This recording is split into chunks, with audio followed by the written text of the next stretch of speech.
Hello and welcome to Toylab, your source for solutions to many of the problems facing toy collectors. I'm Ronen Kauffman, and on this episode, I'll show you how to strip paint from both plastic and die-cast metal. We're going to delete some hacky customizations, and we will say bye-bye to factory-applied enamel paint.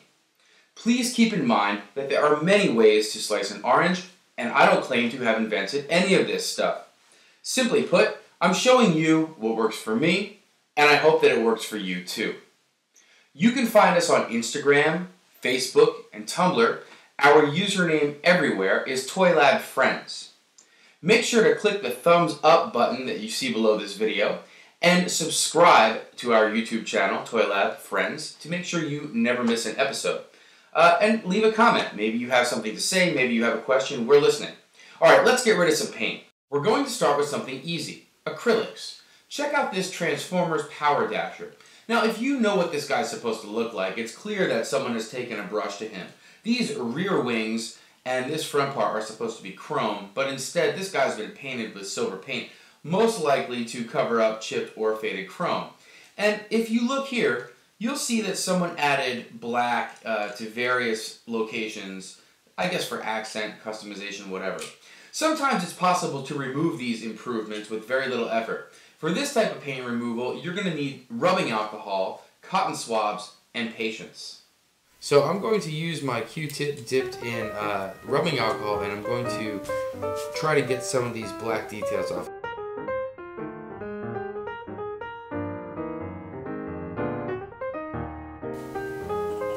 You can see that on the Q-tip there, on the swab, the black from the paint is in there. I'm going to get another swab.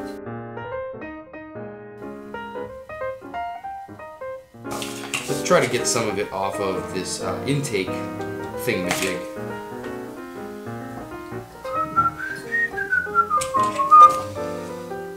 See, they put all that paint on there, it doesn't belong here.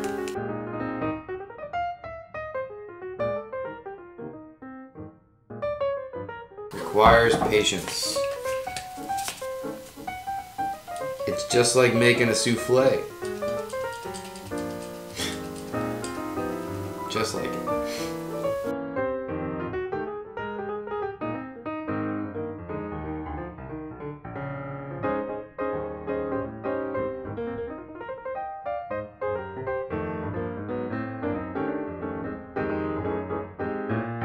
See that?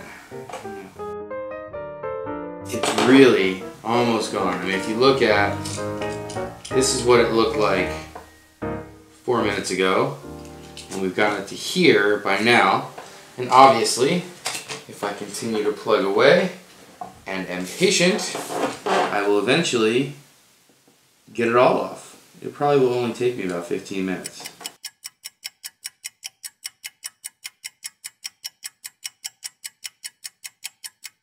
So anyway, obviously, we've gone from completely painted to just about nothing on there. And you can see that there are some in the ridges there. I'm going to get at that in a few minutes, but no need to put you through all that. But there we are. We took some acrylic paint off of plastic, a hacky customization that we can undo. Now that's great for acrylics, which are among the easiest paints to remove. But what about the factory-applied enamel paints like those found on die-cast cars and masterpiece Transformers? Guess what? These tough paints are just as easy to remove, if not easier. First, you're going to need safety goggles, and you're going to need gloves too. You're going to need either a deep cup or a wide pan, depending on the size and dimensions of the piece you want to strip.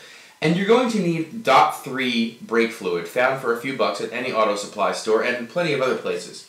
Lastly, you're going to need your local laws for disposal of toxic waste, another container or pan, and some kitty litter. So here I have this die-cast leg, which is painted blue with enamel paint.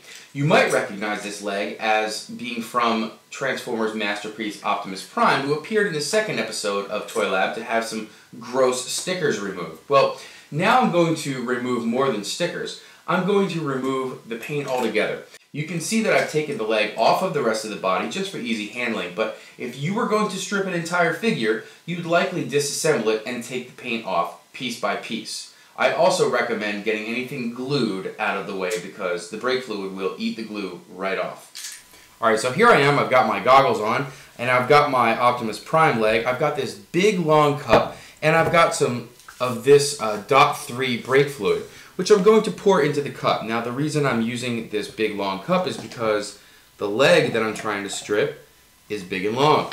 So I've poured enough in there to cover the leg, and you'll notice I am wearing eyewear because if this stuff gets in your eyes, bad news. I'm going to take the whole leg and I'm going to submerge it completely in the brake fluid. There it is, and we're going to let it sit in there for maybe 2 or 3 hours and we'll see what happens.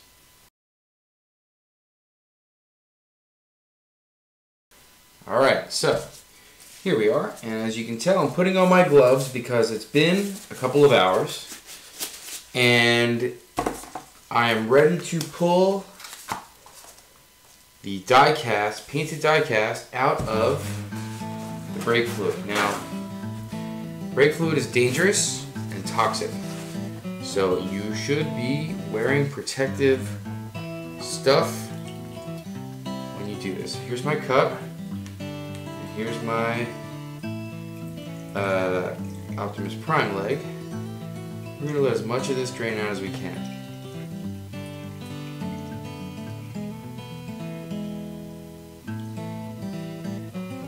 Because again, this stuff is toxic and I'm going to deal with as little of it as possible. Now, I'm going to put that there for now, and I'm going to put the item itself on a paper towel. I'm going to put this somewhere where it's not going to fall over.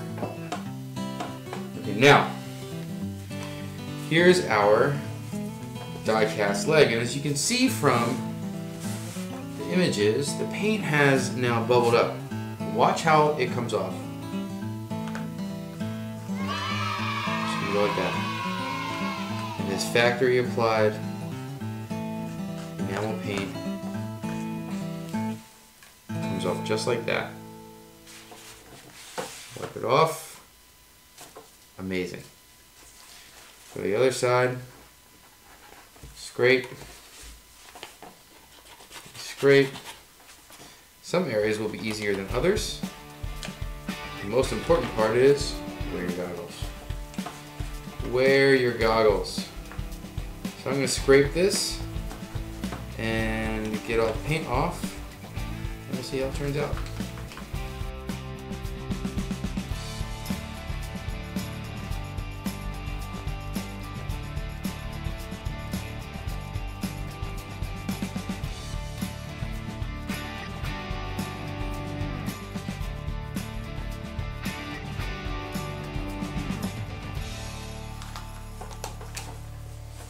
And with the exception of some small detailed areas that I would do with a different kind of tool, you can see that I've got pretty much all the paint off everywhere that it matters within about 15 minutes. So really not that much work.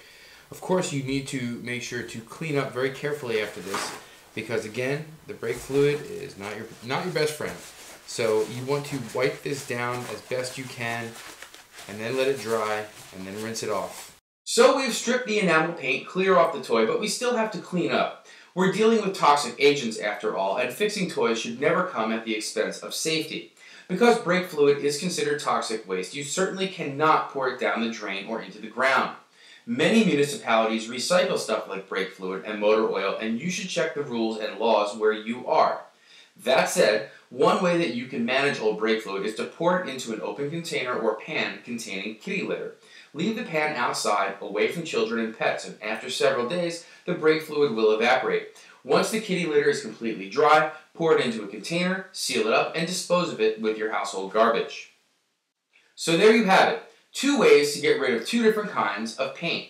Remember to always put safety first and dispose of materials properly. And that's it for this episode of Toylab. Be sure to find us on Instagram, Tumblr, and Facebook. Our username everywhere is Toylab Friends, and you can email us at toylabfriends@gmail.com. I'm Ronen Kauffman. Thanks for watching, and we'll see you next time on Toylab.